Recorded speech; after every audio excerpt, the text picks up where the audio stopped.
Okey, dalam video kali ni saya nak tunjuk bukti pembayaran dari aplikasi Easy Earn dan juga aplikasi Pinjoy. So aplikasi Pinjoy ni adalah aplikasi buat duit yang terbaru kita kongsi dekat korang minggu lepas. So yang ini adalah dia punya feedback yang saya dapat. Ada orang berjaya claim, ada 2 orang yang dapat claim. Kita nak share dekat korang hari ni macam mana cara nak guna aplikasi ni. 2 hari lepas kita ada share dekat korang aplikasi Easy Earn. Yang ini pun sama juga, saya ada dapat dia punya bukti pembayaran dan juga feedback. Ada orang share dekat saya, dia dapat claim RM5. Jadi kalau korang nak try guna aplikasi Easy Earn ni, korang boleh tengok video kita 2 hari lepas. Dan kalau korang nak cuba aplikasi Pinjoy ni pula, korang boleh tonton video ni sampai habis. Siapa yang nak try guna aplikasi ni, korang boleh tekan link dekat bawah video ni.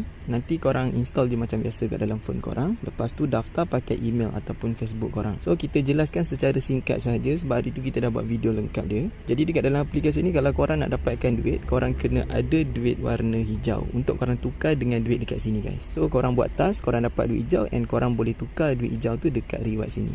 Korang boleh tukar lah korang punya duit hijau tu dengan reward item dekat sini geng. So geng, kalau korang tengok dekat atas ni, dia ada bagi coin dengan duit hijau kan. Okey, kalau coin ni korang guna untuk main dekat bahagian Lucky Flip. Kalau duit hijau korang guna untuk tukar dengan korang punya reward. Okey, untuk task dekat dalam aplikasi ni, dia cuma bagi game saja guys. Korang tak perlu jawab survey, tak perlu tengok iklan. Kalau iklan tu, kalau korang nak double, barulah tengok iklan. Tapi kalau korang tak nak double, tak payah tengok iklan. So dia punya task tu lebih kepada game sahaja. Tak ada survey, tak perlu invite orang. Dia tak ada syarat. Kalau nak main game dia, korang klik dekat bahagian support offer. Dekat sini diorang ada sediakan macam-macam jenis apps yang korang boleh install. Dan setiap aplikasi yang korang download tu, dia ada task yang korang kena buat. Sebagai contoh, kita ambil salah satu apps. Lepas tu korang klik dekat belah bawah ni. Tapi sebelum korang nak download aplikasi ni dekat dalam phone korang, korang kena tengok dulu guys task apa yang korang kena buat. Sebab setiap aplikasi dia punya task tu tak sama. Ada yang senang, ada yang susah dan ada yang makan masa. Sebagai contoh, kalau aplikasi ni korang kena completekan level 15, korang akan dapat 109 duit hijau. Lepas tu korang complete level 30, korang akan dapat 300 duit hijau. Korang kena completekan level 50, dapat 813 duit hijau. Dan total semua korang main nanti boleh dapat sehingga 12,000 duit hijau. So korang kena tengok dulu task apa yang korang kena buat sebelum korang nak install aplikasi.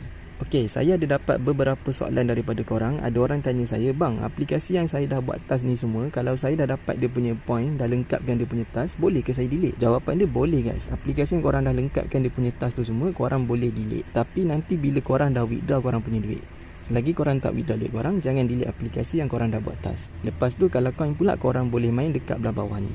Okey, untuk task coin ni dia tak perlu download apps tau. Sebab aplikasi tu ataupun game tu memang diorang dah sediakan dekat dalam korang punya aplikasi guys. So kalau game untuk coin, korang tak perlu download apps. Korang just main je game yang diorang dah sediakan dekat dalam aplikasi ni kan. Untuk coin yang korang dapat ni, korang boleh guna dekat bahagian Lucky Flip.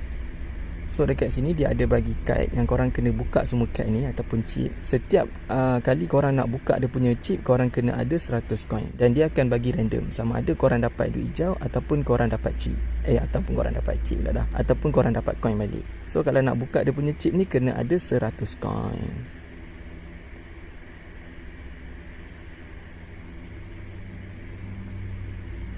Lepas tu korang boleh dapatkan juga korang punya duit hijau dekat bahagian Lucky Spin. Okey, kalau Lucky Spin ni macam biasalah, setiap hari dia akan bagi 1 kali peluang untuk kita spin. Kalau korang nak spin lagi, korang kena tengok iklan. Korang tunggu masa bawah ni habis. Lepas tu korang boleh tonton iklan untuk dapatkan lagi peluang untuk korang main dia punya Lucky Spin. So jadi itu saja task dekat dalam aplikasi ni yang korang boleh buat untuk dapatkan coin dan juga duit hijau. Lupa satu lagi, kotak hadiah yang dekat atas ni pun korang boleh claim juga guys, korang punya coin ataupun duit hijau. Yang ini dia punya daily task ataupun check in. Kemudian dekat tepi ni pun sama juga, korang boleh claim. So saya rasa itu je lah untuk video kita hari ni. Kalau korang nak tanya apa-apa soalan, korang boleh komen dekat bawah video. Kalau tak faham, korang boleh chat je saya dekat WhatsApp, nanti saya bantu korang. Kalau korang yang belum lagi join dekat dalam grup WhatsApp kita, korang boleh tekan juga link dekat bawah video ni. Nanti korang pilih je mana-mana grup yang korang nak masuk guys. Kalau grup 1, 2, 3 dah penuh, korang boleh masuk grup yang keempat. Tapi rasanya grup 1 dengan 2 tak penuh lagi kot. So korang boleh penuhkan dulu grup 1 dengan 2. Kalau nak try aplikasi yang lain, boleh tengok dekat channel YouTube saya, Buat Duit Tanpa Modal Channel. Ada banyak lagi aplikasi buat duit yang korang boleh try guys. Kalau korang tak faham, korang chat je saya dekat WhatsApp. Nanti saya bantu korang yang mana korang silap. Okey, kita jumpa lagi di next video insyaAllah. Assalamualaikum, semoga berhasil.